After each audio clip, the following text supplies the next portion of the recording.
Yes, he was dead. Yes, he was buried. But is he still inside his grave? Is he nothing but just dead flesh, rotten bones? Or is he something else now? Dear members of the fandom family, welcome to the madness of fandomverse. Today's story is Thirsty, written and narrated by yours truly, Shudeshna Ghosh, and edited by Ananya Hajra.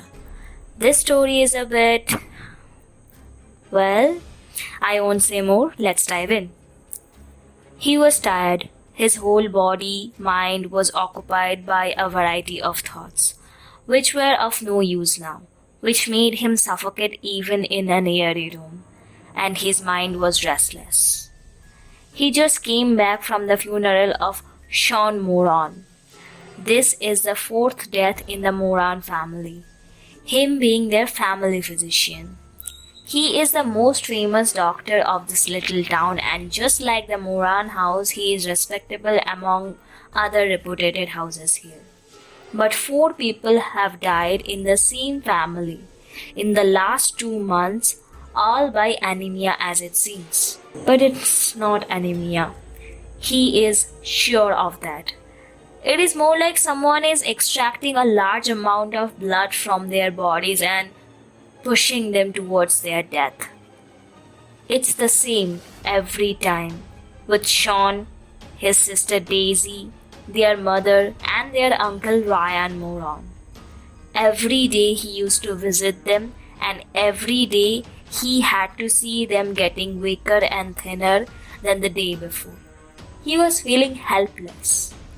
He is the most famous doctor here, and he could not save not one of his 4 patients under his observation.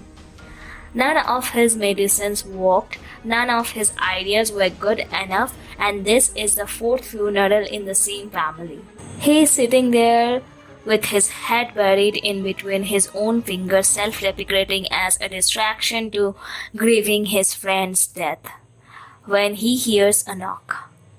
He had himself isolated right after coming back from the funeral and did not want to talk to people or see a face, much less open a door. But what if someone requires help? Even though he could not save the last 4 lives that were under his care, as a doctor, if someone needs help, it's his moral obligation to help, even though all he wants to do is sit on the chair and do nothing. So he forces himself to at least listen to the one on the other side of the door. Who is it? Can you please come tomorrow? I'm not in the right place to do anything. Please come back tomorrow. A voice of a man comes from the other side. Please open the door. I'm here to help you. Who are you? And how can you possibly help me? And now, at this point of the night? Come back tomorrow. Your generosity can survive a few hours, I believe. Please open the door. Lives depend on it. And so he opens the door and sees a man, mid-40s, dressed in an untidy manner, wearing dirty clothes and cheap cologne. But as a doctor, what catches his eyes the most were the stranger's bloodshot red eyes. Who are you? And what do you want? You need to come with me before the next person dies, the stranger says. It's the middle of the night. Why should I go anywhere with you? Your next patient, the youngest member of the family, your namesake, John Moran, is also in the same condition and deteriorating every day, and you don't know how to save him. You want to save him, but you don't know what to do anymore. You don't know what would work at this point, so you are ready to do anything at this point. You are ready to believe anything at this point, so believe me when I say someone is actually sucking blood from their bodies. To be precise, Sebastian Moran is sucking people's blood. Are you nuts? What the hell are you talking about? Sebastian died 4 months ago. We buried him. Yes, he was dead. Yes, he was buried. But is he still inside his grave? Is he nothing but just dead flesh, rotten bones? Or is he something else now? What do you mean by something else? Vampire, the stranger announces. A vampire. Dr. Watson repeats and starts laughing. Look, I was really upset and thank you for making me laugh. But really, it's time for you to leave. You need to trust me. Before the next death happens, you need to do what I say. Look, that's really good acting, but enough is enough. I'm not going to believe your vampire story. Okay, so what's your theory? How are you planning on saving the next victim? Do you have any clue? I don't think you do, but I have one. Come with me. We need to take out Mr. Moran's body from his grave and destroy it forever. No, enough. I'm not digging into another man's grave just because some psychopath wants me to play along with his freak show. Psychopath, freak, I have heard it all. Just come with me. Help me dig in. And if we see a skeleton, I will go away forever without saying a word. But if it is not there, if it is not like what it was supposed to be for 4 months, we are destroying the body and then I will go away. Just come with me and let's see. You, doctor, you have tried everything.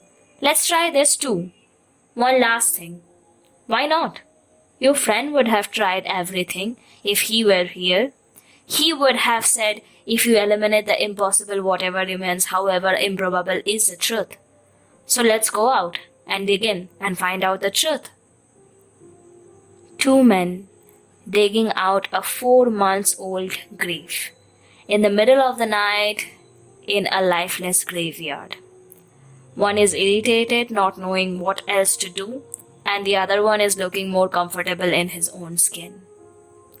The shovel finally hits the coffin after some time and they open the lid of it. Dr. Watson's eyes go wide in shock and fear and his hands started to shake.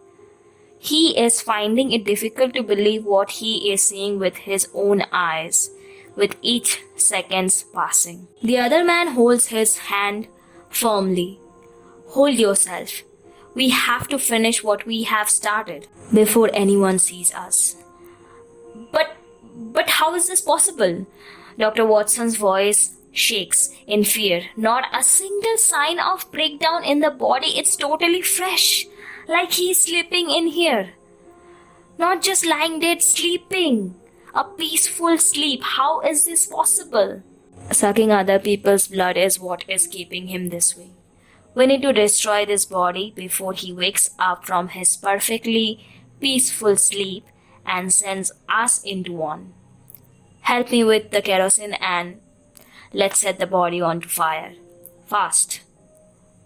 Later in the midnight, when he was back in his chamber, about to fill his glass with alcohol in the remembrance of his best friend who taught him how to be a good man, who once gave John a home, a purpose, who has now gone missing for about 2 years.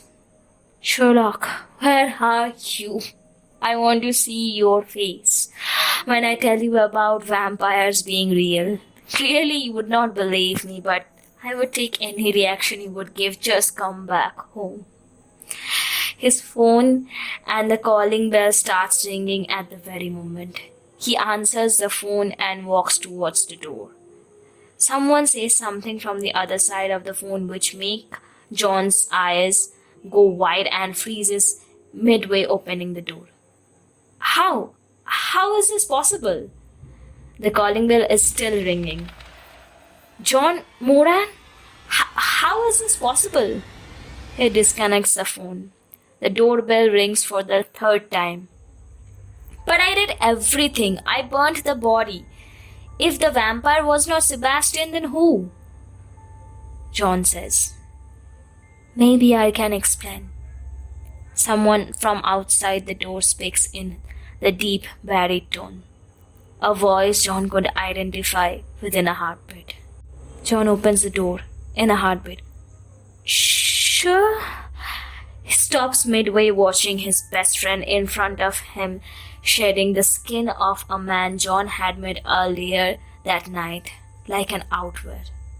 Only what he could not shed off was the bloodshot red eyes and the cheap cologne which was probably used to cover up the smell of the moron's blood or Sherlock's own from John.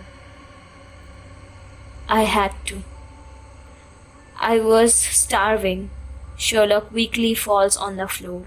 John, guided by previous habits, grabs Sherlock and holds his hand irrespective of the very visible canine teeth coming out of his mouth and long nails which were painted in other men's blood. "Kill me," Sherlock softly says. He brings out an oak stake from his pocket and makes John to hold it tight. "Kill me. Kill me before I kill you." That was a bit dark, but I could not resist writing a vamp log when it came to my head. Love to know your thoughts on it. Please share them in the comments. Hope you all like this video. Please like, share and subscribe to my channel and hit that bell icon so that you never miss updates of new fanfictions. You can also suggest and share links to your writings in the comment section for me to share them with our fandom family in my future videos. Soon we will dive in together into the fandomverse again. Until then, stay well and enjoy the madness of fandomverse.